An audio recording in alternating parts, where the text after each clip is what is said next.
বিশ্বনবী হচ্ছে গোটা বিশ্বের মানুষদের জন্য model, as a teacher, as a father, as a commander, as a messenger, as a lawgiver, as a lawmaker, as a reformer of the society, as a philosopher. Muhammad is the superman of the world. চিল্লায় কোন ঠিক কিনা? তিনি শিক্ষক হিসেবেও সেরা, তিনি বাবা হিসেবেও সেরা। তিনি সাইয়্যিদাতুনা ফাতিমাকে এত ভালোবাসতো, বিশ্বনবী বলতেন ফাতেমা আমার কলিজার টুকরা, যে ফাতেমারে কষ্ট দেয় সেজন্য আমি বিশ্বনবীরে কষ্ট দেয়। সফরে গেলে সবার শেষে ফাতিমার সাথে দেখা করে সফরে বেরোতেন, আবার সফর শেষ করে ঘরে ঢোকার সময় সবার আগে বিশ্বনবী ফাতেমার সাথে দেখা করে নিতেন। কি সুন্দর ফ্যামিলি লাইফ। তার মানে বাবা হিসেবে সেরা, আবার নানা হিসেবে সেরা। হাসান হুসাইন ছিল রাইহানা চাইন, বিশ্বনবীর পারফিউম। বিশ্বনবী বলতেন রাইহানা চাইনি ফিদ দুনিয়া, হাসান এবং হুসাইন হলো দুনিয়ার বুকে আমার সুগন্ধি। হাসান হুসাইনের দেহের মধ্যে এমন কোনো জায়গা নাই যেই জায়গায় বিশ্বনবীর দুইটা ঠোঁট লাগে নাই। হাসান হুসাইনের দেহের প্রতিটা জায়গায় বিশ্বনবী চুমু দিয়েছেন। হাসান কোলে উঠলে হুসাইন উঠতে চাইতো, হুসাইন উঠতে চাইলে হাসান উঠতে চাইতো। বিশ্বনবীকে ঘোড়া বানিয়ে হাসান কাঁধে উঠতো, আবার হাসানকে নামিয়ে দিয়ে হুসাইন কাঁধে উঠতো। তার মানে নানা হিসেবে সেরা। জোরে বলেন ঠিক কিনা? নবী হিসেবে সেরা। বিশ্বনবীর সাথে গোটা বিশ্বের কোন নবীর কোনো তুলনা চলে নাকি? কোনো তুলনা চলে না। সব দিক দিয়ে তিনি সেরা, সবার জন্য আদর্শ। এই জন্য ইসলাম হচ্ছে it's a very balanced religion, আর সাম্যপূর্ণ জীবন বিধান। আপনার যা মন চাইবে মারেফতের নামে আপনি চাইলেই করতে পারবেন। বিশ্বনবীর শেখানো সুন্নাহ পথে চললে অল্প করলেও এটাতে বরকত দিবে কে? অল্পতেও সওয়াব দিবে কে? এজন্য সূরার একটা নাম হলো সূরাতুল মা'রিফা। মা'রিফা মানে জানা বা চিনা। এই সূরা পড়লে আল্লাহরে জানা যায়, এই সূরা পড়লে আল্লাহকে চেনা যায়। চিল্লায় বলেন ঠিক কিনা? তার মানে দুইটা নাম জানলাম, একটা হচ্ছে সূরাতুত তাওহীদ। চিল্লায় বলেন কি নাম? চিল্লায় কইছেন? চিল্লায় বলেন কি নাম? দুই নম্বরে হলো সূরাতুল মা'রিফা। কি নাম? তিন নম্বর হলো সূরাতুস সমাদ। সূরাতুল ইখলাসের আরেক নাম সূরাতুস, কারণ সমাদ শব্দটা এই সূরার ভেতরে আছে না নাই? কুল হুয়াল্লাহু আহাদ আল্লাহুস সামাদ লাম ইয়ালিদ ওয়া লাম ইউলাদ ওয়া লাম ইয়াকুল লাহু কুফুয়ান আহাদ। তার মানে সমাদ কার নাম? চিল্লায় বলেন। সমাদ হচ্ছে আল্লাহর নাম। সমাদের বিপরীত হচ্ছে সনাম। সমাদ শব্দের বিপরীত কি? সনাম মানে মূর্তি। সনাম মানে কি? স্ট্যাচু। সনাম মানে মূর্তি। বিশ্বনবীর জামানায় এক লোক মূর্তির ইবাদত করত, মূর্তিটারে সব সময় আদর করত, মূর্তিটারে সব সময় ভালোবাসতো, সোহাগ করতো, মূর্তির কাছে চাইতো। রাত্রিবেলা উঠে মূর্তির কাছে কেঁদে কেঁদে মনের দুঃখ বলতো, আর জিকির করতো সনাম সনাম সনাম। আর সনামের বিপরীত কি? সমাদ। একদিন তার প্রিয় মূর্তিটাকে রেখে, তার কল্পিত খোদাটাকে রেখে সে বাজারে গেল। বাজার থেকে এসে দেখে তার মূর্তি গোসল করে দাঁড়ায় আছে, উপরে পানি, গোসল করা পানি। He thought it is the water of mercy and barakah. সে ভাবলো যেহেতু আমার খোদার গায়ের পানি, এটা রহমতের পানি হবে। কথা বলেন, খোদায় যদি গোসল করে খারাপ পানি দিয়ে করবে নাকি? কথা কয় না। এটা অনেক দামি পানি হবে, এটা নিশ্চয়ই বরকতের পানি হবে। He thought it is the water of mercy and blessings and water of rahmah. সে ভাবলো এটা রহমতের পানি। এই পানিকে তো এমনি মিস করা যায় না। যত রোগ আছে সব রোগের নিয়তে এখনই খাওয়া শুরু করে দেই। জিহ্বা দিয়ে চাটতে শুরু করেছে। Started to suck it, the water of barakah. When he started to suck it, he found the taste is little bit weird. The taste is bitter. স্বাদটা একটু কটা কটা লাগে, লোনা লোনা লাগে, টক টক লাগে। বাট সে মনে মনে ভাবে এটা তো রহমতের পানি, ইট শুড বি সুইটার। এটা তো মিষ্টি হওয়ার কথা। কি হওয়ার কথা? It should be sweeter, but it is bitter. স্বাদটা কেমন টক টক, কটা কটা, লোনা লোনা, লবণ লবণ লাগে। ঘটনা কি? রহমতের পানি, খোদার গায়ের পানি, এটা কটা হবে কেন? খুঁজতে লাগলো কোনো কিছু ঘটছে কিনা। আশেপাশে তাকায় দেখে হাদিসে এসেছে সালাবা। সালাব মানে কি কে জানে?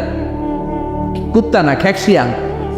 আসলে কি খ্যাকশিয়াল, আমরা বলে ফেলি যে কুকুর, আসলে দুইটা কুকুর সে দেখতে পেল, আর দেখলো এখনো রহমতের পানি পড়তেছে জায়গা দিয়ে রহমতের পানি ইজ ড্রপিং ডাউন, পানি পড়ছে এখনো। বুঝতে আর বাকি রইল না আসলে এটা রহমতের পানি না, এটা গজবের পানি। কথা বলেন, রেগে মেগে আগুন। ঘটনা কি, এতদিন ভাবতাম খোদা, এখন দেহি হুদা।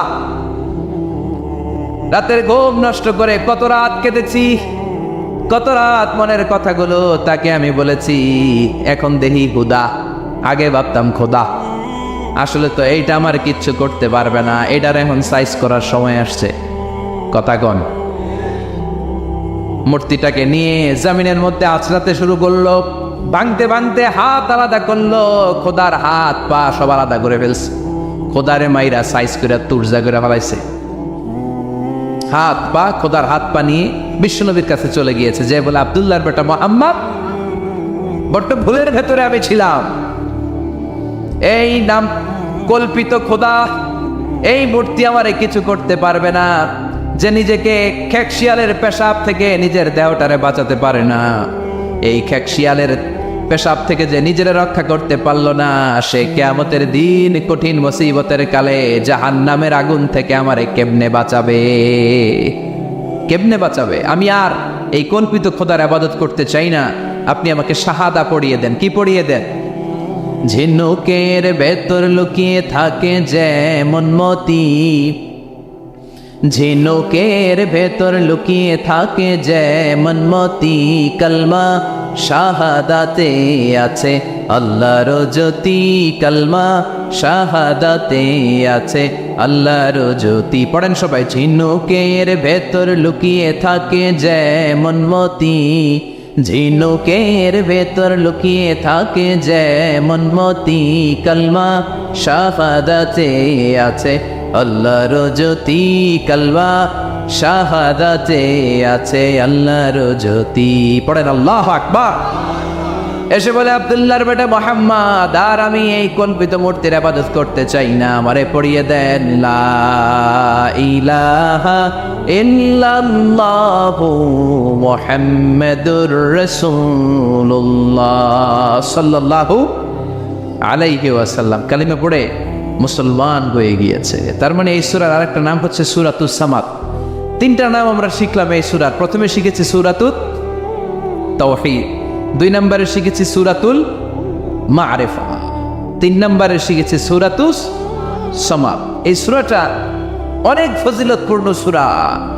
বিশ্বনবী এই সূরাটাকে বড্ড বেশি ভালোবাসতেন। বিশ্বনবী সাল্লাল্লাহু আলাইহি ওয়াসাল্লাম ফজরের যে 2 রাকাত সুন্নাত, মাগরিবের যে 2 রাকাত সুন্নাত, এই সুন্নাত নামাজে এই সূরাটা পড়তেন। জোরে পড়েন সুবহানাল্লাহ।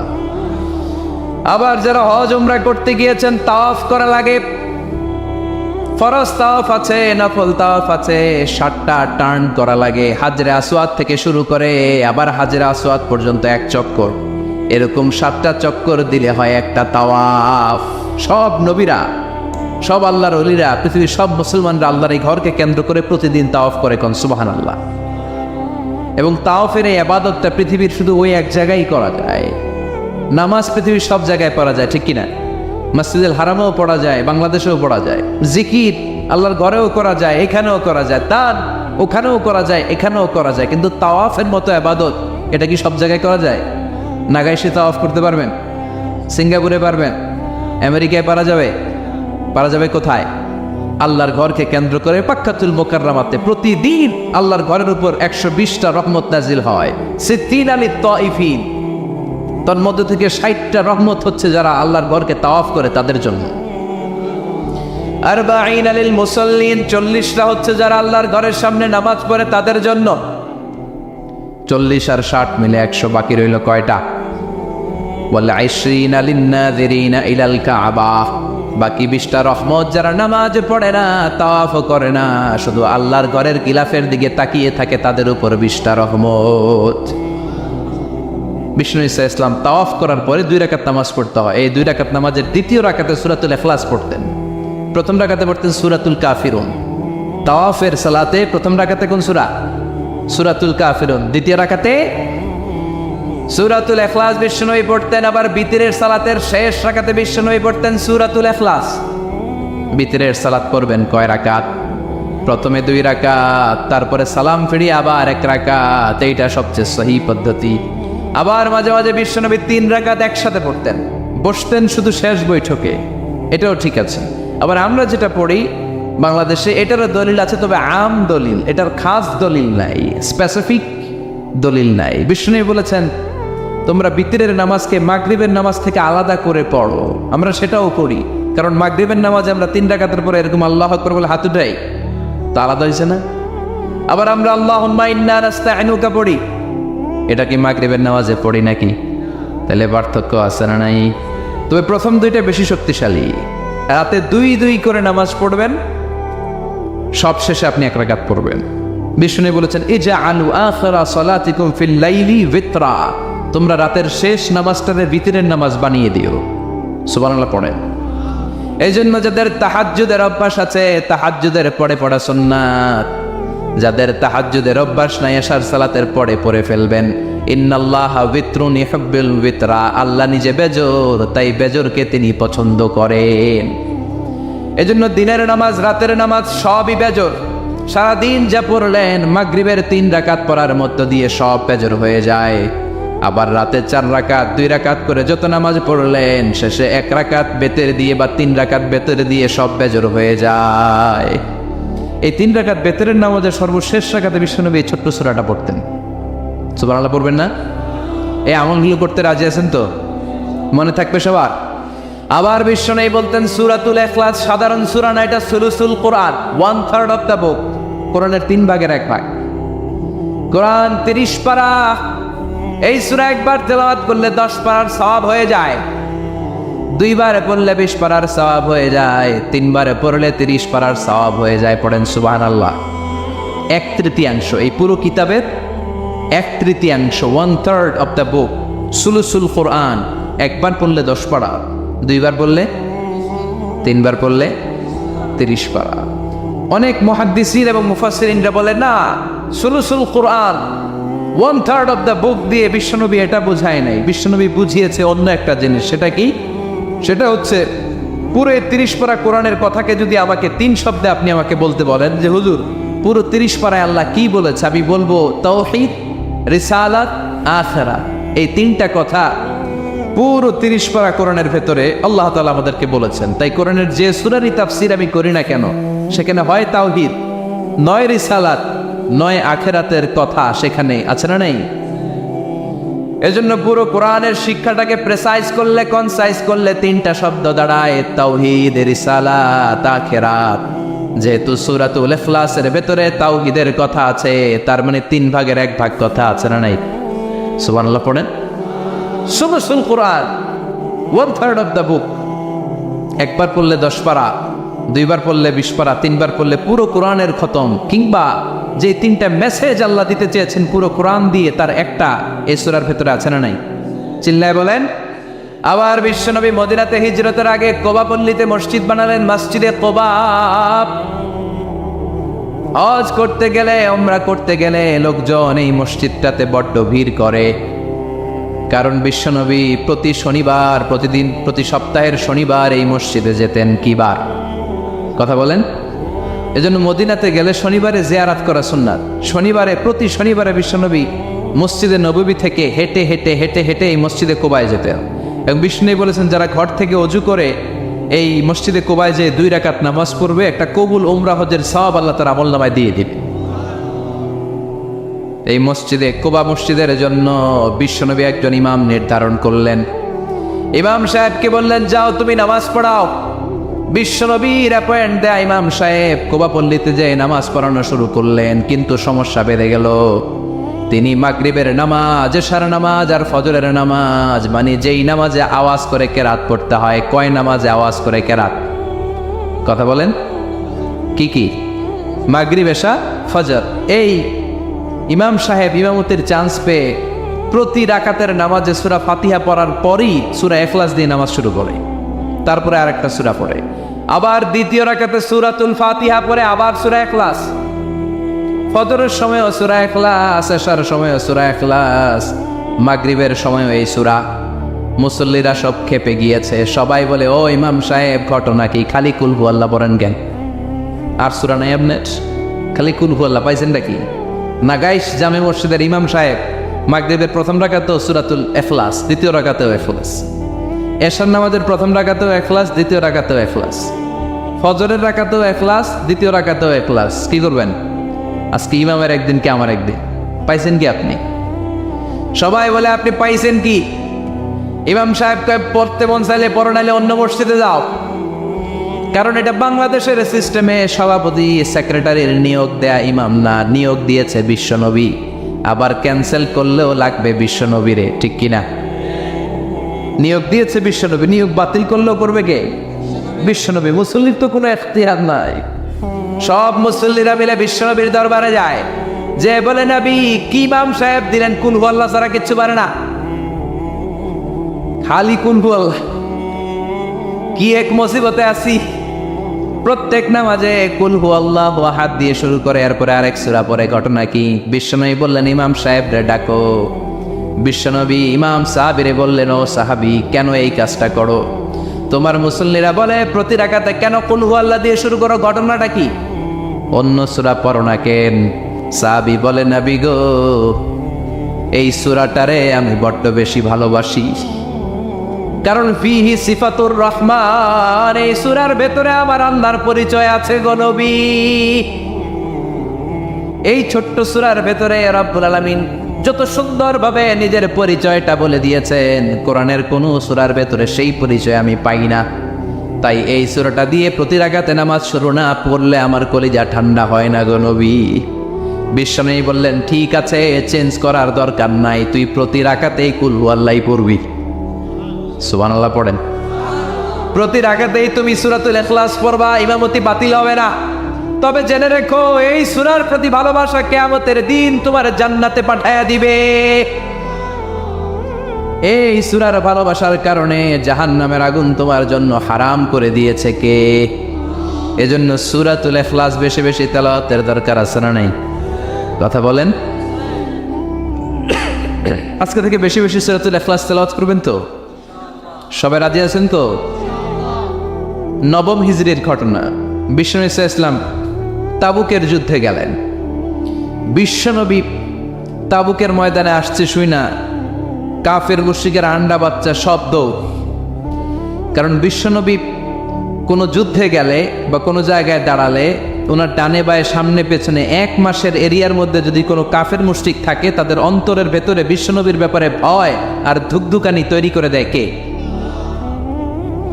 বিশ্বনবী তাবুকের ময়দানে গেলেন। রোমান সাম্রাজ্যের খ্রিস্টান সৈনিকেরা যখন জানতে পারলো বিশ্বনবী এসেছে, সব সৈনিক নিয়ে দৌড়। আইজো দৌড়, কাইলো দৌড়, কই যুদ্ধের দরকার নাই, ভিক্ষা লাগবো না, আগে কুত্তাটা গান। সব দৌড়, কোনো যুদ্ধ ছাড়াই বিশ্বনবী জিতে গিয়েছে। কোন সুবহানাল্লাহ। বিশ্বনবী আল্লাহর শুকরিয়া করলেন। হঠাৎ বিশ্বনবী দেখলেন আকাশের সূর্যের আলো ক্ষীণ হতে শুরু করেছে, কমতে শুরু করেছে। তিনি খেয়াল করে দেখলেন এর কারণ সাইয়েদনা জিবরাইল বিশাল ফেরেশতাদের বহন নিয়ে পৃথিবীতে নেমে আসছেন। পড়েন সুবহানাল্লাহ। এসে বললেন ইয়া রাসূলুল্লাহ, আমি 1,40,000 ফেরেশতা নিয়ে নেমে এসেছি। আপনি কি জানেন না, ঠিক একটু আগে মদিনাতে আপনার এক প্রিয় সাহাবা, তার নাম হচ্ছে মুআবিয়া ইবনে মুআবিয়া আল মুজানি, একটু আগে শেষ নিঃশ্বাস ত্যাগ করেছে। বিশ্বনবী বললেন ইন্না লিল্লাহি ওয়া ইন্না ইলাইহি রাজিউন। সাইয়েদনা জিবরাইল বললেন ও নবী, আপনি কি আপনার প্রাণের সাহাবীর জন্য গায়েবানা জানাজা পড়বেন না? বিশ্বনবী বললেন অবশ্যই পড়ব। গায়েবানা জানাজা চিনেন তো? এটা পড়া কিন্তু সুন্নাহ। সামনে লাশ নাই, কিন্তু আমি ইমাম, সবাই দাঁড়ালেন পেছনে, আল্লাহু আকবার 4টা তাকবীর দিয়ে আমরা নামাজ পড়লাম, মৃত ভাইয়ের জন্য দোয়া করলাম, এটার বলে গায়েবানা জানাজা। সুবহানাল্লাহ পড়েন। বিশ্বনবী বললেন অবশ্যই পড়ব। সাহাবীদের মধ্যে ঘোষণা দিলেন ও সাহাবারা, তোমাদের ভাই মুআবিয়া ইবনে মুআবিয়া আল মুজানি কিছুক্ষণ আগে মদিনাতে ইন্তেকাল করেছে। তোমাদের ভাইদের জন্য সবাই বাইরে বের হয়ে আসো, এই মাত্র আমরা এই মুহূর্তে আমরা গায়েবানা জানাজা পড়ব। বিশ্বনবী প্রথম কাতারে দাঁড়ালেন। হাজার হাজার সাহাবারা লাইন ধরে দাঁড়ালো।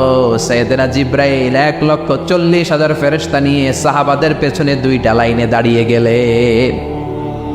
প্রথম লাইনে 70,000, দ্বিতীয় লাইনে আরো 70,000, 1,40,000 ফেরেশতাদের বহর। আর সাহাবারা মিলে আল্লাহু আকবার বলে গায়েবানা জানাজা শুরু করলেন। নামাজ শেষ। বিশ্বনবী তো অবাক, ঘটনা কি? কোন সাহাবীর গায়েবানা জানাজায় তো ফেরেশতা নামে না আকাশের উপর থেকে। বিশ্বনবী জিজ্ঞেস করলেন, জিব্রাইল, কোন সাহাবীর গায়েবানা জানাজায় তোমরা আকাশ থেকে এত ফেরেশতার বহর নিয়ে নামো নাই? কি এমন আমল করেছে আমার মুআবিয়া? কি এমন ভালো গুণ ছিল, ভালো আমল ছিল, যার কারণে আরশের উপরে তার এত সম্মান, যার কারণে 1,40,000 ফেরেশতার বহর নিয়ে তোমরা দুনিয়াতে নেমে এসেছো? সাইয়েদনা জিব্রাইল বললেন, নবী, তেমন কোনো বড় আমল নয়, ছোট্ট একটা আমল, কিন্তু আমলটারে ভালোবেসেছে কে? আপনার এই প্রিয় সাহাবী হাঁটতে বসতে চলতে ফিরিতে সব সময় পড়তো কুল হুয়াল্লাহু আহাদ, আল্লাহুস সামাদ, লাম ইয়ালিদ ওয়া লাম ইউলাদ ওয়া লাম ইয়াকুল লাহু কুফুয়ান আহাদ। পড়েন আল্লাহু আকবার। এজন্য বেশি বেশি সূরাতুল ইখলাস তেলাওয়াত করতে রাজি আছেন তো? মনে থাকবে? বিষ্ণু ঈসা ইসলাম প্রতিদিন ফজরের নামাজের পরে, মাগরিবের নামাজের পরে, ওয়া ইনদামা ইয়ামশি ইলা ফিরাশিহি, রাতে যখন বিছানায় যাবেন, এই 2 হাতকে একত্রিত করে সূরাতুল ইখলাস পড়তেন, সূরাতুল ফালাক পড়তেন, সূরাতুন নাস পড়তেন, পড়ে হাতে ফু দিতেন। সহিহ হাদিস। ফু দিয়ে এই ফু দেওয়া হাতটা সারা দেহের মধ্যে ইয়াবদাউ বিহিমা রাসাহু, মাথা থেকে শুরু করে পা পর্যন্ত এভাবে মেসেজ করে দিতেন, মালিশ করে দিতেন। সুবহানাল্লাহ পড়েন। This is a protection you take from your Lord, from all the bad eyes, evil eyes, সব হিংসুকের চোখ থেকে, হিংসা থেকে, সব জাদুটোনা থেকে, সব ব্ল্যাক ম্যাজিক থেকে আপনি প্রোটেকশন চাইলেন কার কাছে? সকালবেলা যদি এই 3টা সূরা পড়ে ফু দেন, এটাকে আরবিতে বলে কুল আস-সালাসা, কারণ এই 3টা সূরার শুরুতেই কুল আছে না নাই? কুল হুয়াল্লাহু আহাদ, কুল আউযু বিরাব্বিল ফালাক, কুল আউযু বিরাব্বিন নাস। এজন্য 3টাকে আরবিতে বলে কুল আস-সালাসা, মানে 3 কুল। কি বলে? 3 কুল। সূরাতুল ইখলাস, সূরাতুল ফালাক, সূরাতুন নাস। ফজরের পরে, মাগরিবের পরে আর বিছানায় যাওয়ার সময় 2 হাত একত্রিত করে ফু দিবেন, সারা গায়ে মেসেজ করবেন। মনে থাকবে? আজকে থেকে মনে থাকবে তো? কালকে থেকে এটার আমল করা যাবে না? আবার মা এসে বলতেন, আমার যদি স্বাস্থ্য খারাপ লাগতো, নবীর কাছে দোয়া চাইতে যাইতাম, বলতাম, নবী স্বাস্থ্যটা খারাপ, কি করব? বিশ্বনবী বলতেন, তুমিও সূরাতুল ইখলাস, সূরাতুল ফালাক, সূরাতুল নাস পড়ে হাতের মধ্যে ফু দিয়ে সারা দেহে মালিশ করে দাও। সুবহানাল্লাহ পড়েন। বিশ্বনবীর প্রতিদিনকার একটা আমল, দৈনন্দিন একটা আমল। আবার বিশ্বনবী একবার সিজদায় পড়ে আছেন, হঠাৎ করে লাদাগাতহু আকরাব, একটা বিচ্ছু পোকা বিশ্বনবীকে কামড় দিল। এটাও সহিহ হাদিস। প্রচন্ড ব্যথা। বিচ্ছু পোকার কামড় যারা খেয়েছেন তারাই জানেন ব্যথা কেমন, বেশি না কম। বিচ্ছু ছিলেন তো? কি বলেন আগাইছে? বিচ্ছু গয়। এই বিচ্ছু পোকা কামড় দিয়েছে, প্রচন্ড ব্যথা পেয়েছে বিশ্বনবী। বিশ্বনবী বললেন, লাআনাতুল্লাহি আলাল আকরাব, এই বিচ্ছুর উপর আল্লাহর লানত। মুসল্লিও চিনে না, নবীও চিনে না, কামড় তো দিয়ে বসছে। বিশ্বনবী বললেন, লবণের পানি গরম দাও। লবণের পানি আনা হলো। বিশ্বনবী বললেন, আঙ্গুলের মধ্যে ঢালো। পানি ঢালতে শুরু করা হলো, আর বিশ্বনবী পড়তে আরম্ভ করলেন, কুল হুয়াল্লাহু আহাদ, আল্লাহুস সামাদ, লাম ইয়ালিদ ওয়া লাম ইউলাদ ওয়া লাম ইয়াকুল লাহু কুফুয়ান আহাদ। পড়েন আল্লাহু আকবার। এজন্য সূরাতুল ইখলাস, এটা যেন আমাদের দৈনন্দিনকার একটা আমল হয়, প্রতিদিন যেন আমরা এটা পড়ি, তাহলে আমল নামা সওয়াব দিয়ে পূর্ণ করে দিবে কে? এই মাক্কি সূরাটি কেন এবং কোন সিচুয়েশনে, কোন পরিস্থিতিতে মক্কায় নাজিল হলো, তার একটা ব্যাকগ্রাউন্ড আছে। এটাকে বলে শানে নুজুল। কেন নাজিল হলো শুনতে মনে চায়? কষ্ট হচ্ছে না তো? আলোচনা কি কঠিন হচ্ছে না সহজ? আন্ডারস্ট্যান্ডেবল, বোধগম্য হচ্ছে? বোঝা যায় না? বোঝা যায়? আলহামদুলিল্লাহ পড়ে। মক্কার লোকেরা এসে বিশ্বনবীরে ধরল, ইয়া মুহাম্মদ বাইয়িন লানা, সাল্লাল্লাহু আলাইহি ওয়াসাল্লাম, বাইয়িন লানা নাসাবা রাব্বিক।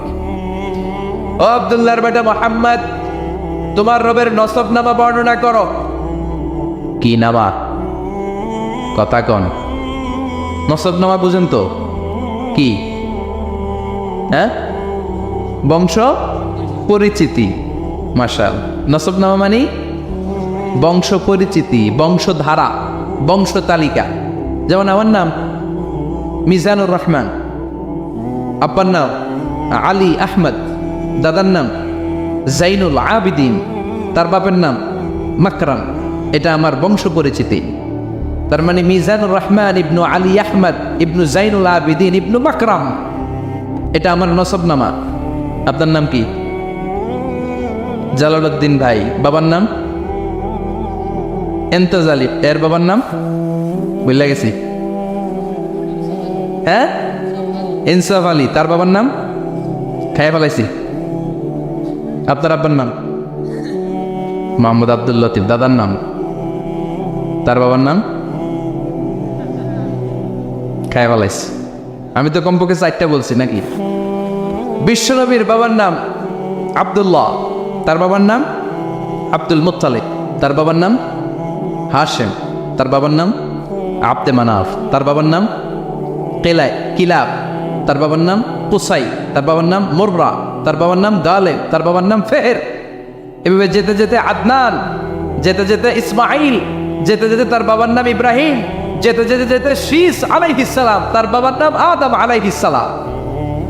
50 জেনারেশন, 50টা বংশ পরিক্রমা আছে। 50টা বংশের ব্যবধানে বিশ্বনবী সাইয়েদনা আদমের সাথে মিলে গেছে। পড়েন সুবহানাল্লাহ। তার মানে মুহাম্মদ ইবনে আব্দুল্লাহ ইবনে আব্দুল মুত্তালিব ইবনে হাশেম ইবনে আব্দে মানাফ ইবনে কিলাব ইবনে মুররা, এইভাবে বিশ্বনবীর নসবনামা। কথা বুঝতে পেরেছেন? বিশ্বনবীর কাছে এসে মক্কার লোকেরা বলে, মুহাম্মদ বাইয়িন লানা নাসাবা রব্বিক, তোমার আল্লাহর নসবনামাটা কও। তোমার আল্লাহর বাবার নাম কি? ওনার বাবার নাম কি? ওনার বাপের নাম কি? ওনার বাপের নাম কি? তার বাপের নাম কি? এরা মনে করছে আল্লাহর নসবনামা আছে। নাউজুবিল্লাহ পড়বেন না?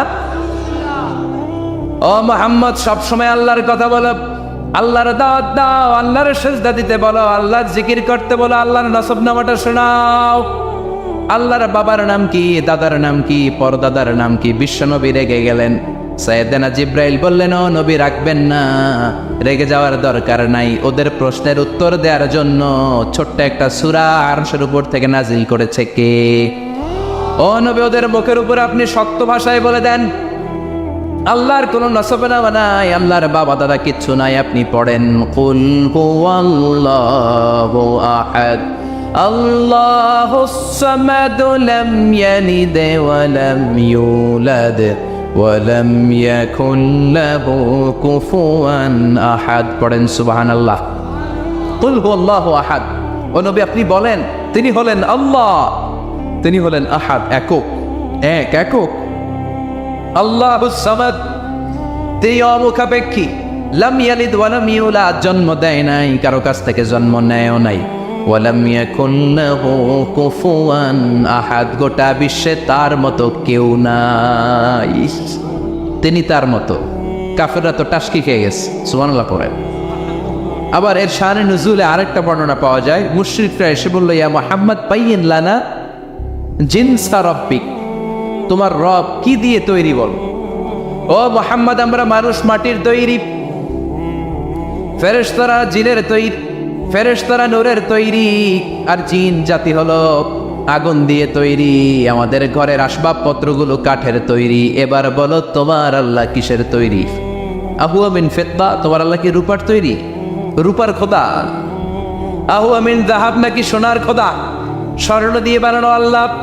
আহুয়া মিন খাশাব, নাকি কাঠ দিয়ে বানানো তোমার আল্লাহ? কি দিয়ে বানানো বলো? বিশ্বনবীর কাছে তখন জিব্রাইল আয়াত নাজিল করলেন আর বললেন, নবী ওদের প্রশ্নের জবাব আপনি এই সূরা দিয়ে পড়েন আর বলেন, কুল হুয়াল্লাহু আহাদ আল্লাহুস সামাদ লাম ইয়ালিদ ওয়া লাম ইউলাদ ওয়া লাম ইয়াকুল লাহু কুফুয়ান আহাদ। পড়েন সুবহানাল্লাহ। এই ব্যাকগ্রাউন্ড ফজিলত সব শুনে সূরাটা একটু নরম হয়ে আসছে না? এখন নরম নরম লাগে না? মনে হয় যে বুঝতেছি, মনে হচ্ছে যে সহজ হয়ে গেছে, ঠিক কিনা? এবার দেখেন অর্থ আরো সহজ। আল্লাহ বললেন কুল, কুল মানে বলো। কোরআনে যত জায়গায় কুল পাবেন, রব্বুল আলামিন তার পেয়ারা হাবিবকে অর্ডার করছেন, কুলমানি বলো সে, ও মাই মেসেঞ্জার সে, বলো। কুলমানি কি? কুলমানি বলো। হে নবী আপনি বলেন, হু আল্লাহ, তিনি হচ্ছেন আল্লাহ, আর তিনি হচ্ছেন আহাদ, অদ্বিতীয়, এক এবং একক, অদ্বিতীয়। তাহলে প্রথমে বলতে বললেন, ও নবী আমার সব পরিচয় দেওয়ার আগে আগে নামের পরিচয় দেন। জোরে কোন ঠিক কিনা? আগে ওদের বলে দেন আমার নাম হলো আল্লাহ। আমার নাম কি? কুল হু আল্লাহ। নবী আপনি বলেন তিনি হলেন আল্লাহ। তিনি কে? আল্লাহ বলছেন ইন্নানি আনাল্লাহু লা ইলাহা ইল্লা আনা ফা'বুদনি ওয়া আকিমিস সালাতা লিযিকরি। ইন্নানি আনাল্লাহ, আমি হলাম আল্লাহ। তিনি কে? জোরে বলেন। আল্লাহর নামটা মুখে নিতে কেমন লাগে? আল্লাহর নামটা ডাকতে ভালো লাগে? সবার ভালো লাগে? প্রাণ ভরে যায়, হৃদয় শীতল হয়, ঠান্ডা ঠান্ডা লাগে ভেতরে। তাহলে চিৎকার দিয়ে আল্লাহর ডাক দেন, বলেন আল্লাহ। আর জোরে আল্লাহর ডেকে বলেন ইয়া আল্লাহ।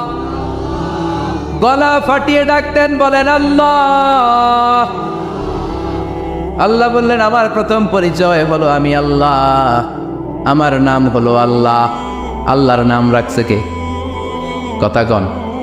আমার নাম রাখছে আমার বাবা, আপনার নাম রাখছে আপনার দাদা। কিন্তু আল্লাহর বাবা আছে নাকি?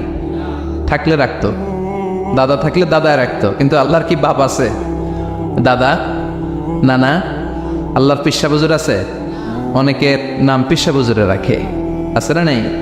দোয়ার জন্য, হুজুর আমি আপনার মরিদ হুজুর, আমার একটা ছেলে হয়েছে, আপনার নাম রাখা দেন। পরে বলে যে পিসা বুজুরের নাম রাখছিল, নাগাইশের পিসাব মোস্তাক ফয়জি সাহেব নাম রাখছিল আমার ছেলের, আছে না নাই? ঘুম কিনতে পাওয়া যায় না। খেয়াল রাখবেন, সুখ শান্তি এগুলো আল্লাহর দান। অল্পেও সুখ থাকতে পারে, ঠিক কিনা? আপনি বিশ্বনবীর জীবনী পড়ে দেখেন, বিশ্বনবী অল্প খেতেন, অল্প পড়তেন, অল্প জমাতেন, আর অল্পের ভিতরে সুখ দিয়েছে কে? টাকা যার বেশি দুঃখ তার বেশি, টাকা যার বেশি কষ্ট তার বেশি, টাকা যার বেশি টেনশন তার বেশি। আপনি খেয়াল করে দেখেন, যারা বড় বড় ভিআইপিস এন্ড সিআইপিস, অনেকদের সাথে আমাদের পরিচয় আছে, তো ফ্যামিলিগত অনেক বিষয় আমরা কিছুটা জানি। সুখ নাই, শান্তি নাই, খালি কষ্ট আর ব্যারাম। আর কি? ব্যারাম। আরাম আছে ইসলামের ভিতরে। আপনি অল্প খেয়ে অল্প পড়ে শুকর গুজার হবেন, এটার ভিতরে শান্তি আর আরাম ঢুকাই দিয়েছে কে? আপনি খুঁজে দেখবেন যে অনেক কোটি টাকার মালিক, এদেরকে সিআইপি বলে। বড় শিল্পপতিদেরকে কি বলে? CIP, commercially important person. এদের জন্য এয়ারপোর্টেও একটা লাউঞ্জ থাকে, এয়ারপোর্টের ভিতরে আলাদা লাউঞ্জ, দেখবেন বড় করে লেখা সিআইপি লাউঞ্জ। আমার পরশুদিন প্রোগ্রাম ছিল ফরিদপুরে, তো ফরিদপুর থেকে আবার আমি রাতে চলে এসেছি, সকাল 8টার ফ্লাইটে এসেছি চট্টগ্রামে। তো ওখানে এখন সোশ্যাল মিডিয়ার কল্যাণে আমাদেরকে অনেকে চিনে, তো ওখানে যত সিকিউরিটি আছে, গোয়েন্দার লোক আছে, সবাই আমাকে ধরছে যে হুজুর আপনি এখানে না বসে আপনি সিআইপিসদের রুমে চলেন। আমি কি ভাই, আমি তো সিআইপি না, আমি মাফও চাই দোয়াও চাই। বলেন না, আপনি আসেন। তো সিআইপি হচ্ছে কমার্শিয়ালি ইম্পর্টেন্ট পারসন, এদেরকে বলে সিআইপি। তো এরকম অনেক সিআইপিদেরকে আমরা চিনি, ঘরে সুখ নাই, শান্তি নাই, স্বামী স্ত্রীর মধ্যে ভালোবাসা নাই, আছে মানিল, ধরাধরি, কাটাকাটি, মারামারি। ছেলে মেয়েদের সাথে সুখ নাই, শান্তি নাই, ছেলে কথা শোনে না, ছেলে টানে গাঞ্জা, আছে না নাই? মেয়ে করে পরকিয়া, মায় দেখে কিরণমালা। তো এইটা কি কোনো সংসার? এটা জাহান্নামের টুকরা। আচ্ছা এবার আসেন, অল্প পয়সার মানুষ যারা ফ্যাক্টরিতে কাজ করে, রিক্সা চালায়, কুলি মজুর, দেখেন এদের রোগ বালাই নাই, কষ্ট নাই, ঘরে শান্তি, নিজেও নামাজ পড়ে, আবার ফ্যামিলিতে যারা আছে ওরাও নামাজ পড়ে, ছেলেটাও নামাজ পড়ে, মেয়েটাও নামাজ পড়ে, ছেলেটাও সূরা ফাতিহা পড়ে, মেয়েটাও পড়ে, আলহামদুলিল্লাহ বলে। এটারে সুখ বলে। সুখ চিনে নিয়ে যান, এটারে টাকা দিয়ে কিনতে পাওয়া যায় না। যারা ধনী, এই সিআইপিসদের টেনশন বেশি, এদের রোগ বেশি, এমনকি এরা খেতেও পারে না। ডাক্তার তাদেরকে খুবই রেস্ট্রিক্টেড একটা ডায়েট প্রেসক্রাইব করে। ডাক্তাররা বলে আপনি গোশত খাবেন না, মাছ খাবেন না, আপনি খাসি খাবেন না, চিংড়ি খাবেন না, শুধু খাবেন ঘাস। শুধু খাবেন সবজি, ভেজিটেবল, খুবই রেস্ট্রিক্টেড ডায়েট। ভেজিটেবল খেতে পারে, অল্প লিমিটেড কিছু ভাত খেতে পারে, রুটি খেতে পারে। তার মানে খাওয়াতে সুখ নাই, ফ্যামিলিতে সুখ নাই, রাতে চোখে ঘুম নাই, ঠিক কিনা? ঘুমের ট্যাবলেট 4টা-5টা খেয়ে এরা ঘুমাতে যায়, এরপর লাফ দিয়ে ওঠে, আছে না নাই? কিন্তু ঘুমের জন্য যে ট্যাবলেট লাগে এটা রিক্সাওয়ালারা জানেই না। সুবহানাল্লাহ পড়ে। দিস ইজ কল্ড পিস, এটার বলে শান্তি। এই শান্তি দেওয়ার মালিক কে? এজন্য রব্বুল আলামিন বলেন, আল্লাহকুমুত তাকাসুরু হাত্তা যুরতুমুল মাকাবির। দুনিয়ার লোভ লালসা তোমাদেরকে পাগল বানিয়ে দিয়েছে। এই পাগলামি কমবে না যতদিন না কবরে ঢুকো। কবরে ঢুকার আগ পর্যন্ত এই চাই চাই আরো লাগবে, এই মানসিকতা মানুষের থামবে না। মানুষ শুধু কম্পিটিশন করতে পছন্দ করে, ওর 5 তলা আমার লাগবে 10 তলা। কম্পিটিশন আছে না নাই? ফেনী শহরে আগে 10 তলা কোনো বিল্ডিং ছিল 20 বছর আগে? কথা বলেন, এখন আছে না নাই? ঢাকা শহরে আজ থেকে 20-25 বছর আগে 10 তলা 15 তলা বিল্ডিং খুঁজে পাওয়া যেত সহজে। এখন অলিতে গলিতে বিল্ডিং এর জন্য হাঁটাই যায় না। চিল্লায় বলেন ঠিক কিনা? বিশ্বনবী বললেন, ওয়ান্তাল হুফাতাল উরাতাল আলাতা রিয়া আশ-শাইয়াতাতাওয়ালুনা ফিল বুনিয়ান। কিয়ামতের আগে দেখতে পাবা কিছু লোক যাদের পেটে খাবার ছিল না, গায়ে দেওয়ার মতো জামা ছিল না, সমাজে তাদের কোনো ধরনের নাম আর ডাক ছিল না, তারা হু হু করে বড়লোক হয়ে যাবে। They will start to construct high rises buildings in the cities. শহরে বড় বড় বিল্ডিং, টাওয়ার বানানোর প্রতিযোগিতা শুরু করবে। চিল্লায় বলেন ঠিক কিনা? এই টাওয়ার বানানোর প্রতিযোগিতা আছে না নাই? টাওয়ারের পর tower, Burj Al Khalifa, Petronas Twin Tower, Zamzam Tower, Kingdom Tower, Shanghai Tower, গোটা বিশ্বব্যাপী লম্বা লম্বা টাওয়ারগুলো আছে না নাই?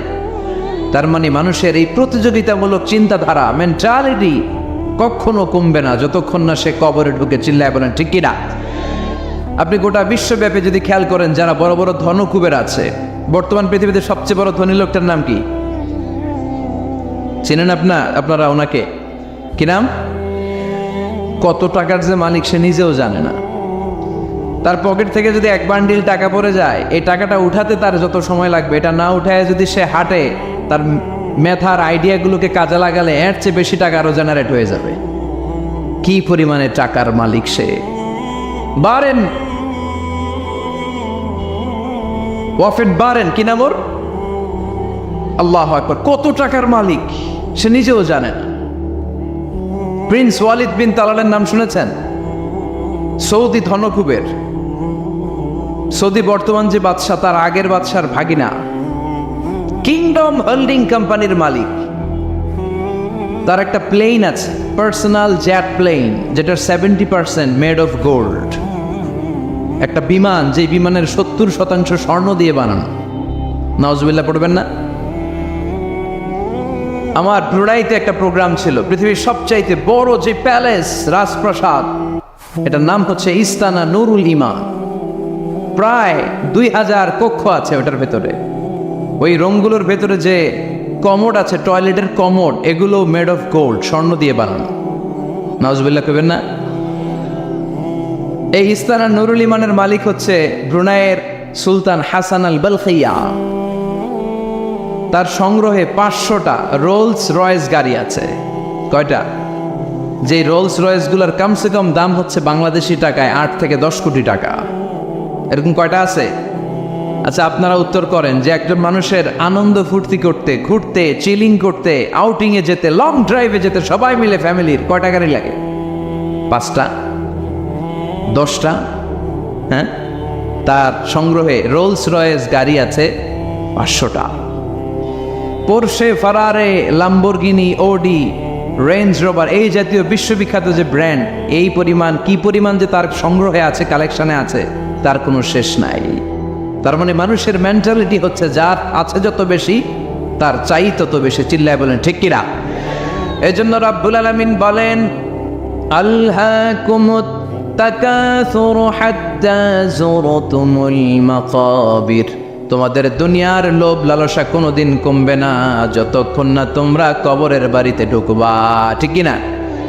এই কবরে ঢোকার আগ পর্যন্ত মানুষের সম্পদ আর অর্থের প্রতি লোভ, লালসা, আকাঙ্ক্ষা কখনো কমবে না। খেয়াল রাখবেন, সম্পদ উপার্জনে ইসলাম বাধা দেয় না। আপনি যদি হালাল পন্থায় উপার্জন করতে চান, এটারে হালাল রেখেছে কে? সম্পদ আপনি উপার্জন করবেন, খরচ করবেন, আপনার উপর জাকাত ফরজ হলে জাকাত দিয়ে দিবেন, কিন্তু সম্পদকে হৃদয়ে স্থান দেয়া যাবে? হৃদয়ে থাকবে কার ভয়? চিল্লায় বলেন কার? যাদের হৃদয়ে আছে আল্লাহর ভয়, তারা কবু পথ ভুলে যায় না। আল্লাহর প্রেম ছাড়া এই দুনিয়ায় কারো কাছে কোনো কিছু চায় না। রাতের আধারে যারা সেজদাতে রয়, দু চোখের স্রোতে নদী যেন বয়। ছলনার হাতছানি যতই আসুক, পেছনে ফিরেও সে তাকায় না। যাদের হৃদয়ে আছে আল্লাহর ভয়, তারা কবু পথ ভুলে যায় না। আল্লাহর প্রেম ছাড়া এই দুনিয়ায় কারো কাছে কোনো কিছু চাই না, কারো কাছে কোনো কিছু চাই না। ঠিক কিনা? মুমিনের অন্তরে তো মুমিন অর্থ সম্পদকে স্থান দিতে পারে না। মুমিনের অন্তরে মুমিন স্থান দিবে কাকে? চিৎকার করে বলতে হবে কাকে? তার মানে ইসলাম বলে তুমি সম্পদ উপার্জন করো, সম্পদকে তুমি আহরণ করো, কিন্তু সম্পদকে তুমি তোমার হৃদয়ে স্থান দিও না। হৃদয়ে স্থান দিবা কাকে? আবার সম্পদ পেয়ে যখন আপনি ধনী হয়ে যাবেন, জাকাত দেয়াটারেও ফরজ করেছে কে? দে জাকাত, দে জাকাত, তোরা দে রে জাকাত। তোর দিল খুলবে পরে, আগে খুলো খাত। দে জাকাত, দে জাকাত, তোরা দে রে জাকাত। পড়েন আমিন। আপনার দিল পরে খুলবে, আগে খুলতে হবে কি? হাত। হাত যাদের খোলা তাদেরকে পছন্দ করে কে? আবার বিশ্বনবী বললেন 7 শ্রেণীর ব্যক্তি আছে, যে 7 শ্রেণীর ব্যক্তিকে রব্বুল আলামিন কিয়ামতের ময়দানে আরশের নিচে ছায়া দিবে। ওই 7 শ্রেণীর মধ্যে 1 শ্রেণীর ব্যক্তি এমন ব্যক্তি, ওই ব্যক্তি ডান হাত দিয়ে যেটা দান করে, তার বাম হাত ওই দানের ঘটনা টের পায় না। ডান হাতে দেয় কিন্তু বাম হাত টের পায়, তার মানে গোপন দান। কি দান? গোপন দান আল্লাহর কাছে খুব প্রিয়। গোপন দানের মধ্য দিয়ে আল্লাহর ক্রোধ, রাগ কমে যায়। এজন্য গোপনে দান করবেন। আপনি মাহফিলে লোক দেখি 1 লক্ষ টাকা দিলেন, 10 লক্ষ, এটার মধ্যে যদি রিয়া থাকে, শো অফ, লোক দেখানো মানসিকতা থাকে, এটা হয়ে যাবে হাবা মানসুরা। মিজানের পাল্লা এটার কোনো ওজন হবে না। আর আপনি রাত্রিবেলা লুকিয়ে লুকিয়ে মসজিদের পাশ দিয়ে যাচ্ছিলেন, দেখলেন যে দান বক্স, পকেট থেকে 2 টাকার নোট বের করে দিয়েছেন, এটারে মিজানের পাল্লায় উহুদ পাহাড়ের সমান ভারী করবে কে? এজন্য আল্লাহ বলেন, গোলাম তোর গোপন দান আমার কাছে প্রিয়। বান্দা যখন গোপন দান করে, ওই গোপন দানকে আল্লাহ বাড়াতে থাকে, যদিও এটা পরিমাণে কম। আল্লাহু আকবার। গাভীর মালিক যখন নতুন বাছুর পায়, গাভী যখন বাছুর দেয়, উটের মালিক যখন নতুন উটের বাচ্চা জন্ম দেয়, উটের মালিক বড্ড খুশি হয়ে যায়। উটের মালিক উটের ছোট বাচ্চাটাকে খাইয়ে দাইয়ে পেলে পুষে বড় করে। আল্লাহ বলে, আমার সন্তুষ্টির জন্য যে এই ছোট্ট দানটুকু সেই দিন তুই করেছিস, তোর দানটাকে পেলে পুষে বড় করে আমি উহুদ পাহাড়ের সমান বানিয়ে তোর মিজানের পাল্লায় উঠায় দেব রে গোলাম।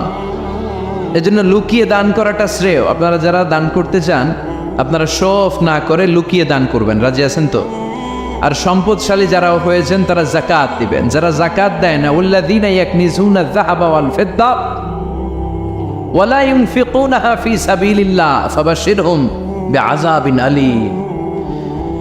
রব্বুল আলামিন বলেন, নবী, যারা সম্পদের মালিক, 10টা 20টা ফ্ল্যাটের মালিক, একরের পর একর জমির মালিক, বিশাল সম্পদের মালিক, তারপরেও সম্পদ জমিয়ে রাখে, আল্লাহর রাস্তায় যাকাত দেয় না, তাদেরকে আপনি কঠিন আযাবের সুসংবাদ দেন। পড়েন নাউজুবিল্লাহ। আওয়াজ করে বলেন তো, আযাবের সুসংবাদ হয় না দুঃসংবাদ? হচ্ছে দুঃসংবাদ, কিন্তু আল্লাহ বললেন আযাবের সুসংবাদ দাও। তার মানে এই আযাবটা যেন তেন কোনো আযাব নয়, এটা ভয়ঙ্কর একটা আযাব। এটা যেন তেন আযাব নয়। 1000 বছর জাহান্নামের ভেতরে জ্বালিয়ে রাখা লোহার খুন্তি দিয়ে আপনার পেটে একটা ছেক দেয়া হবে, কপালে একটা ছেক দেয়া হবে, পিঠের মধ্যে ছেক দেয়া হবে। নাউজুবিল্লাহ পড়েন। এজন্য আল্লাহ বললেন কঠিন মর্মন্তুদ আযাব আর শাস্তি, পানিশমেন্টের সুসংবাদ দাও।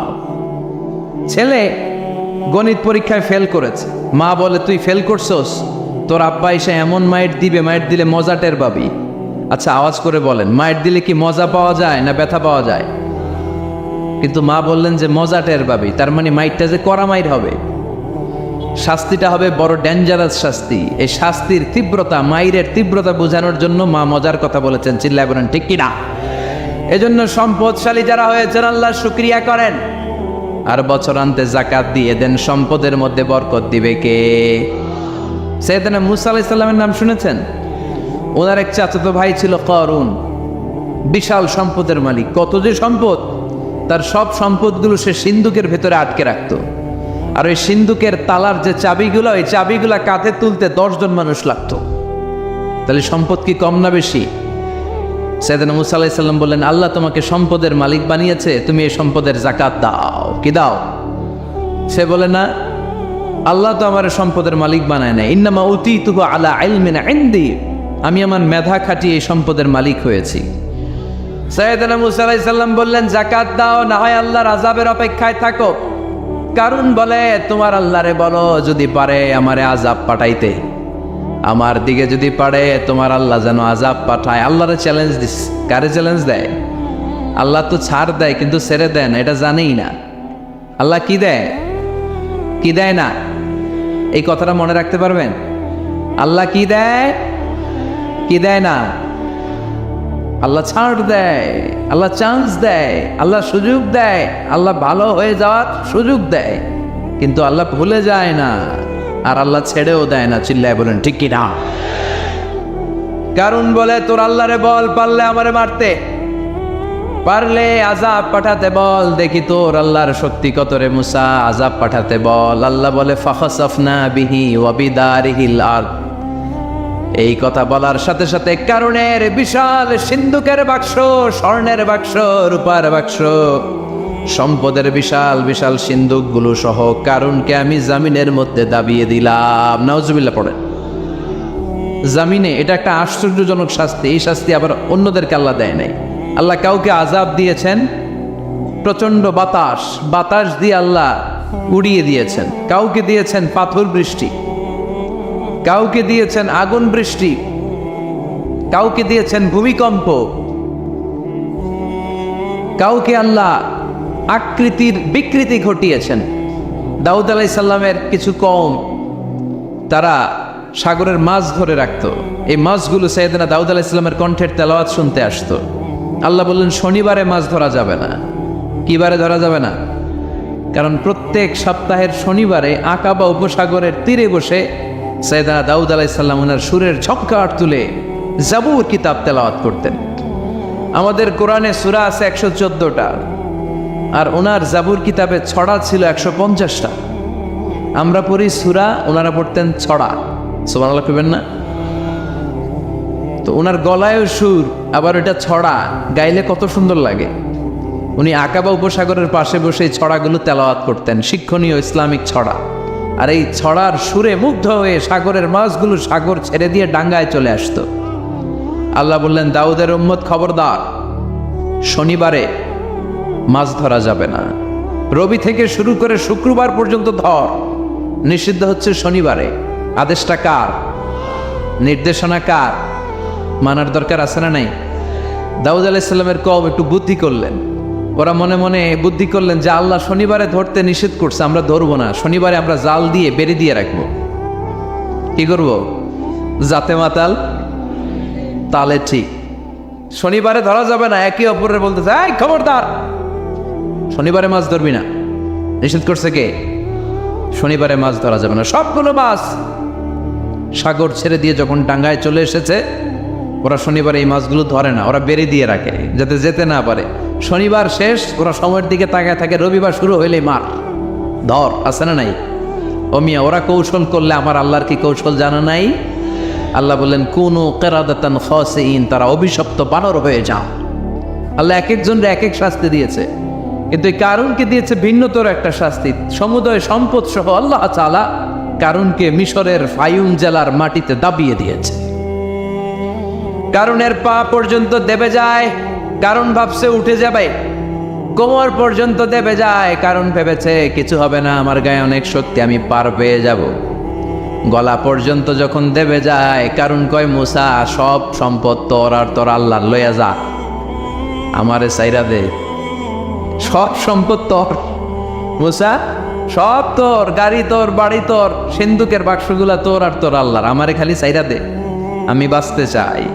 আল্লাহ ছাড় দেয় কিন্তু ছেড়ে দেয় না। কারুনরে সেদিন আল্লাহ ছেড়ে দেয় নাই, ফেরাউনরে অনেক ছাড় দিয়েছে, ছেড়ে দেয় নাই। এই জন্য আল্লাহর সাথে অধ্যত্বপূর্ণ আচরণ যারা করে আল্লাহ তাদেরকে ছাড় দেয়, কিন্তু কশ্চিন কালেও ছেড়ে দেয় না। চিল্লায় বলেন ঠিক কিনা? কারণকে জামিনের মধ্যে দাবিয়ে দেয়া হলো, সম্পদ সহ জামিনের মধ্যে।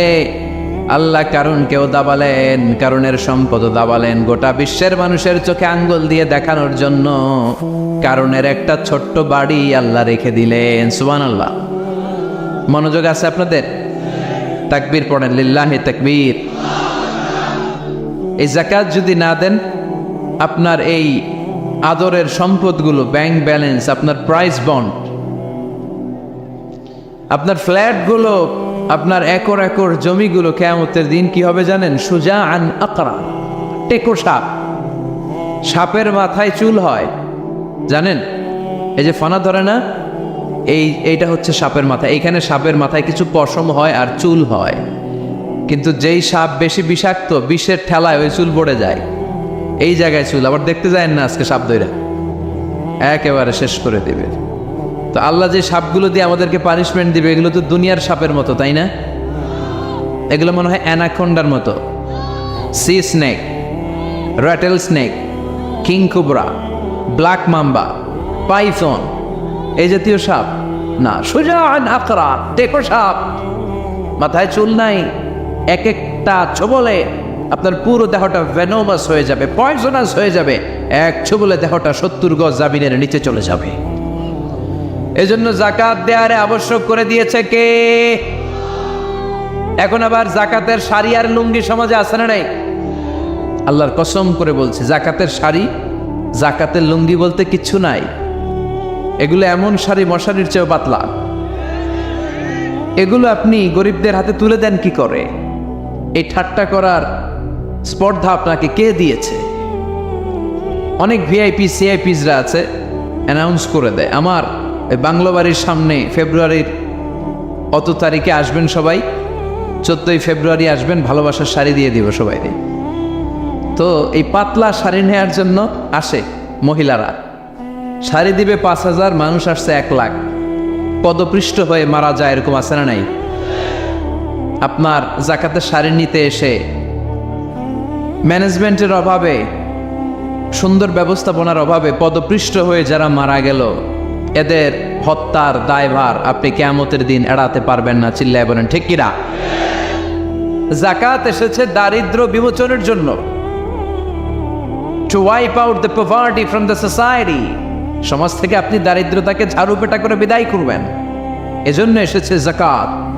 একজন লোককে যখন আপনি যাকাত পে করবেন, এমন পরিমাণে যাকাত আপনি তাকে দিবেন যে তার জন্য আর অন্য কোথাও যাকাতের লাইনে যে হাত পাতা না লাগে। কথা বুঝতে পেরেছেন? এজন্য যাকাতের শাড়ি, যাকাতের লুঙ্গি কোনোদিন দিবেন না। আপনি 10,000 জনকে দেওয়ার দরকার নেই, আপনি 10 জনকে দেন, 10টা সিএনজি কিনে দেন। তাদের ঘরে যদি কর্মক্ষম ছেলে পেলে থাকে, অটো রিক্সা কিনে দেন, সিএনজি কিনে দেন, একটা অস্ট্রেলিয়ান গাই কিনে দেন, দুধ বিক্রি করে ফ্যামিলিটা চলবে, ঠিক কিনা? আপনি একটা চায়ের টং দোকান করে দেন, একটা ঝালমুড়ির দোকান করে দেন, তাহলে তার এই কাজের মধ্য দিয়ে তার পুরো ফ্যামিলিটা লিড করতে পারবে। চিৎকার করে বলেন ঠিক কিনা? এইভাবে যাকাত দিতে রাজি আছেন তো? আপনাদের মধ্যে থেকে যদি কারো যাকাত ফরজ না হয়, আপনাদের আত্মীয় স্বজনদের মধ্যে যাদের যাকাত ফরজ হয়েছে, এই মেসেজটা পৌঁছে দিতে হবে। রাজি আছেন? রাজি আছেন? এজন্য রব্বুল আলামিন বলেন আলহাকুমুত তাকাসুরু হাত্তা যুরতুমুল মাকাবির, দুনিয়ার লোভ কোনোদিন তোমাদের কমবে না যতদিন না তোমরা কবরে ঢুকো। কবরে ঢুকার আগ পর্যন্ত আমাদের লোভ কমবে? চিল্লায় বলেন, কমবে না। আমরা এই দুনিয়াটাকেই সব মনে করি, আসলে এটা কি সব?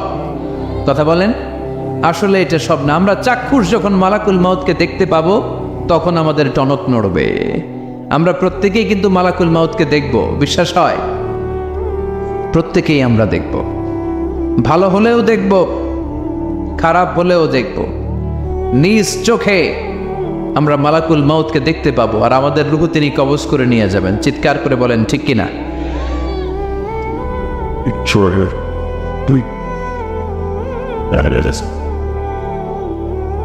যারা মুমিন বান্দা, যারা ইমানদার, তারা মালাকুল মাউতকে দেখবে খুব সুশ্রী, সুন্দর, সাদা ধবধবে জুব্বা পরা একটা যুবকের বেশে। আলহামদুলিল্লাহ পড়েন। আপনারা ইনশাল্লাহ এই সূরাতে মালাকুল মাউতকে দেখবেন। সুশ্রী সুন্দর এক যুবকের বেশে, সুঘ্রাণ তার গা থেকে আসছে। সে এসে মুমূর্ষু ব্যক্তির মাথার সামনে বসে পড়ে, বসে বলে, ইয়া আইয়াতুহান নাফসুল মুতমাইন্নাহ, হে প্রশান্ত আত্মা, উখরুজি ইলা মাগফিরাতিল্লাহি ওয়া রিদওয়ানি, আল্লাহর ক্ষমা, আল্লাহর সন্তুষ্টির দিকে তুমি বের হয়ে আসো। বলতে বলতে রূহটা স্মুথলি মুমিন বান্দার দেহ থেকে বের হয়ে মালাকুল মাউতের হাতে চলে যাবে। কাফান মিন আকফানিল জান্নাহ, হানুত মিন হানুতিল জান্নাহ, জান্নাতে হানুত এনে, কাফন এনে মালাকুল মাউত এটাকে খুব সম্মানের সাথে, আমরা বাঁচলেও যেমনি সম্মানিত, আমরা মরে গেলেও। রব্বুল আলামিন বলেন, ওয়ালাকাদ কাররামনা বানি আদম, আমি বনি আদমকে সম্মানিত করেছি। বেঁচে থাকলেও মানুষ সম্মানিত, মরে গেলেও সম্মানিত, ঠিক কিনা? বিশ্বনবী দেখলেন একটা লাশ নিয়ে যাওয়া হচ্ছে, পেছনে পেছনে অনেক মানুষ, লাশ বহনকারী মানুষগুলোরে দেখে বিশ্বনবী সাহাবাদের সাথে বসা ছিলেন। হঠাৎ বিশ্বনবী দাঁড়িয়ে গেলেন। সাহাবারা বললেন, নবী ইন্নাহু ইয়াহুদি, এইটা তো ইহুদির লাশ, আপনি দাঁড়ালেন কেন? আপনি বসেন। বিশ্বনবী বললেন, আওয়ালাইসাত নাফসান, হোক না ইহুদির লাশ, এটা কি মানুষ না? সুবহানাল্লাহ পড়েন। কি নবী ছিলেন! মানবতা, হিউম্যানিটি কাকে বলে তিনি গোটা বিশ্বের মানুষের চোখে আঙ্গুল দিয়ে শিখিয়ে গিয়েছেন। বিশ্বনবী বললেন, এটা মানুষ, মানুষকে আমি অনেক সম্মান দান করেছি। I have dignified the status of the sons of Adam, আমি আদম আলাইহিস সালামের সব সন্তানকে সম্মানিত করেছি। চিল্লায় পড়েন সুবহানাল্লাহ। আল্লাহ আমাদের সম্মান এত বাড়িয়েছে যে নূরের ফেরেশতারাও এই মানুষকে সেজদা দিতে বাধ্য হয়েছে, ঠিক কিনা? তুমি মাটির আদমকে প্রথম সৃষ্টি করিয়া ঘোষণা করিয়া দিলে শ্রেষ্ঠ বলিয়া, তাই তো নূরের ফেরেশতা করে আদমকে সেজদা, ঠিক কিনা? তাই তো নূরের ফেরেশতা করে আদমকে সেজদা, সবার চেয়ে সম্মান দিলে মাটির আদমকে। আল্লাহু আল্লাহু তুমি জাল্লে জালালুহু, শেষ করা তো যায় না গে তোমার গুণগান। আল্লাহু আল্লাহু, সুবহানাল্লাহ পড়েন। তার মানে মানুষের সম্মান আছে না নাই? এই মুমিন বান্দাকে আল্লাহ এত সম্মান দেয়, মালাকুল মাউত পুরুষের আকৃতিতে আসে, যুবকের আকৃতিতে আসে, ধবধবে সাদা জুব্বা পরে জান্নাতি কাফনে করে রুহুটা নিয়ে এল্লিনে চলে যায়। আল্লাহ আমাদের মৃত্যুটা যেন এরকম ইমানের মৃত্যু হয়। আরো জোরে পড়েন আমিন। আর যারা কাফের, আহলুস শিমাল, বামপন্থী, ইসলাম বিরোধী, এরাও মালাকুল মাউতকে দেখে, তবে ভয়ঙ্কর আকৃতিতে দেখে। ভয়ঙ্কর, যত কুৎসিত হতে পারে একজন মানুষের চেহারা, যত দুর্গন্ধ বেরোতে পারে একজন লোকের দেহ থেকে, এরকম ভয়ঙ্কর অগ্নিমূর্তি নিয়ে মালাকুল মাউত তার কাছেও আসে, সেও দেখে। তবে এসেই মালাকুল মাউত ত্রাস সৃষ্টি করে। কি সৃষ্টি করে? আপনারা হাইওয়েতে বাসে করে ঢাকায় যেতে কখনো ডাকাতের কবলে পড়েছেন? কেউ কেউ কেউ হয়তো পড়েছেন। ডাকাতরা কি করে জানেন? ডাকাতরা সংখ্যায় কম, পড়েছ, অনেকে পড়েছ, তাদের অভিজ্ঞতা আছে। ডাকাতরা সংখ্যায় 5 জন, বাসে আছে 50 জন, তারপরে 50 জন কাঁপতে থাকে। এর কারণ ডাকাতরা এসেই শুরুতে একটা ত্রাস সৃষ্টি করে। ওরা রামদা দিয়ে চাকু দিয়ে এলোপাথাড়ি কোপায় পুরুষগুলোরে, যাতে রক্ত দেখে ভয়ে যা যা আছে আগে রেডি করে রাখে।